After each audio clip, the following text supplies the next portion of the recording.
আজকে আমি পাতাকপি দিয়ে মুরগির গিলা কলিজা দিয়ে রান্না করব। পাতাকপিটা আমি সুন্দর করে কেটে নিচ্ছি।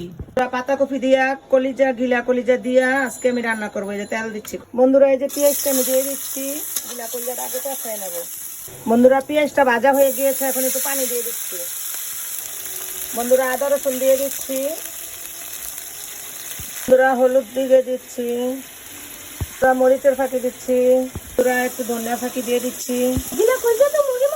হ্যাঁ আব্বু এই যে রাঁধুনি মশলা দিতেছি, মুরগির মশলাটা কষে গিয়েছে বন্ধুরা। এখন আমি গিলা কলিজাটি দিয়ে দিচ্ছি। এই তো গিলা কলিজাটি মশলা দিয়ে কষাচ্ছি, একটু ঢেকে দিচ্ছি। পুরা গিলা কলিজাটা আমার কষে গিয়েছে, এখন পাতাকপিটি দিয়ে দিচ্ছি। বিসমিল্লাহ। পুরা পাতাকপিটা এখন আমি লাড়া দিয়ে ঢেকে দেবো। বন্ধুরা পাতাকপিতে কাটা কাঁচামরিচ দিয়ে দিলাম, একটু পরে হয়ে যাবে, আর একটু সময় লাগবে।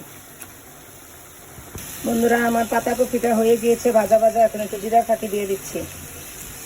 জিরা কলিজা পাতাকপি শীতের দিনে অনেক মজা।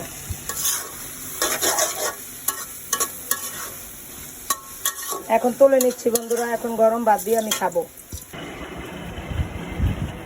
আব্বু তরকারিটা কেমন হয়েছে? অনেক মজা হয়েছে মা।